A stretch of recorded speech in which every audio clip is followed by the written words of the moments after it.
Halo. Sekarang uh, sesuai dengan permintaan salah satu dari netizen atau mungkin teman-teman gue ya, di situ ingin banget kalau gue itu membahas tentang isu yang sedang terkini, kayak membahas sesuatu yang sedang happening gitu.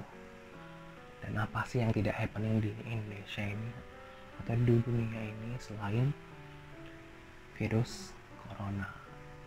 Jadi aku juga nggak tahu maksud dari si penanya ini. Maksudnya adalah dia menyuruh gue untuk mengkomentari tentang virus corona ini, atau tentang epidemiologinya, atau tentang gimana cara penanggulangannya, bagaimana cara meminimalisasi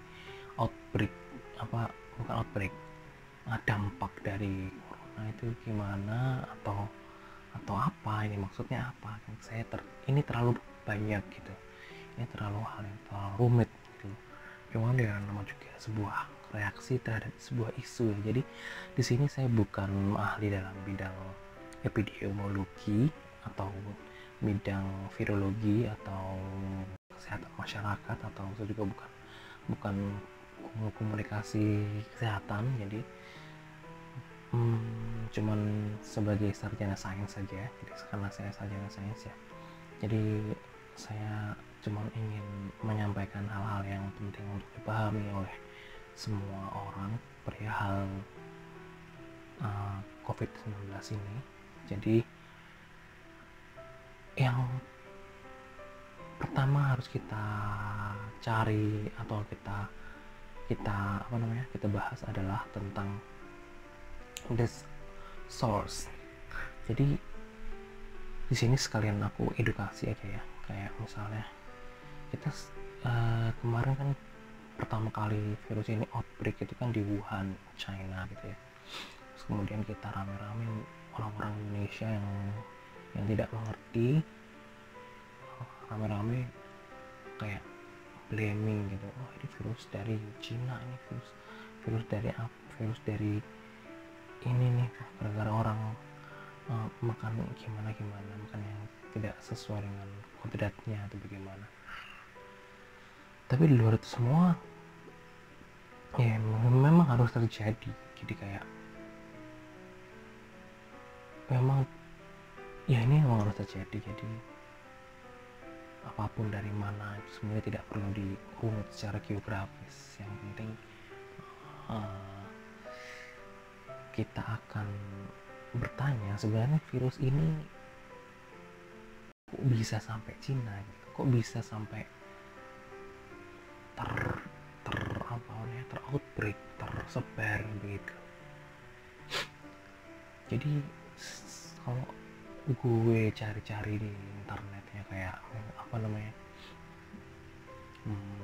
browsing kayak gitu, ada kayak dua kemungkinan, ada dua hipotesa yang menyebutkan bahwa virus corona ini memang secara alami dia bermutasi dari virus sebelumnya, yaitu SARS ya.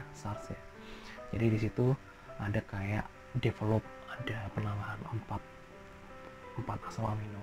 Jadi di semuanya identik, cuman di satu marker, satu spike itu ada penambahan 4 asam amino yang kemudian membuat sifat dari SARS itu lebih fundamental. Jadi dia lebih cepat untuk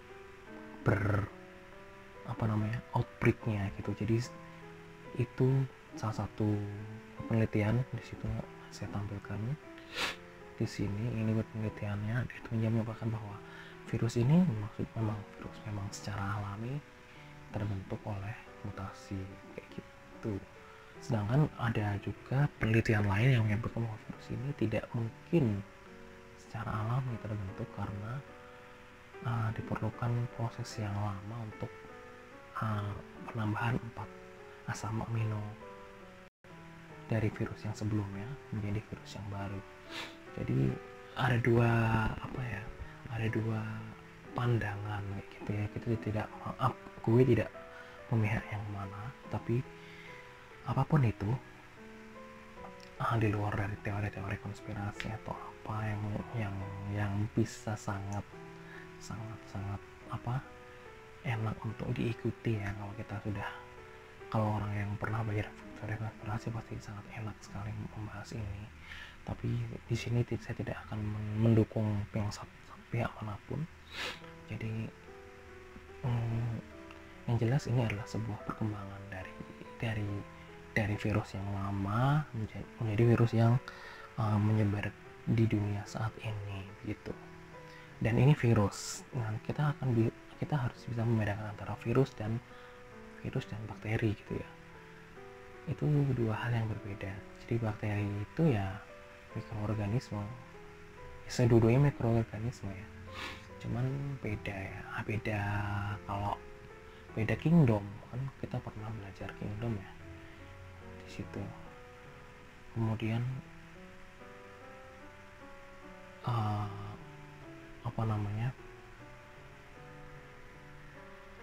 untuk penanganannya pun juga beda. Kadang-kadang kita menyamakan penanganan virus dengan penanganan bakteri gitu. Kayak bakteri memang sangat mudah dihilangkan dengan cara misalnya cuci tangan atau apa, itu memang bakteri sih. Tapi memang virus juga bisa dihilangkan dengan cuci tangan, tapi harus benar-benar beda penanganannya gitu. Terus kemudian mengapa COVID ini sangat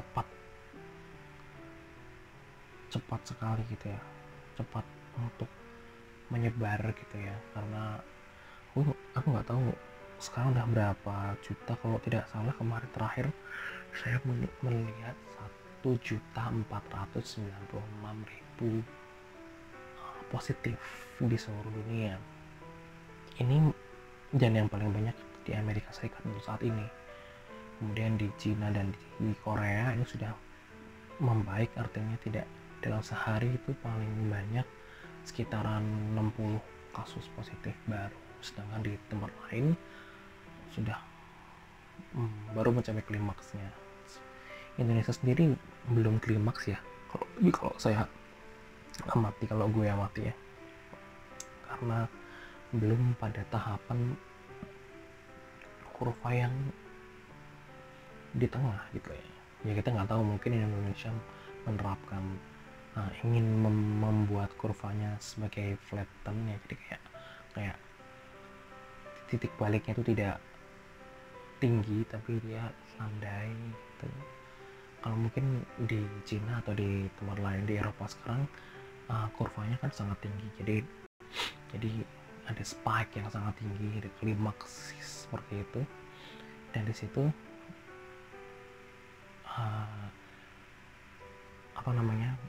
fasilitas kesehatannya tidak bisa memadai lagi karena sudah di atas dari garis fasilitas kesehatan yang ada. Jadi apakah kita di Indonesia ini akan menunggu seperti itu? Kita tidak tahu.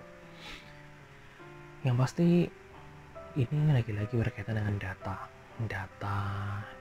yang disampaikan oleh Kementerian Kesehatan, data yang disampaikan oleh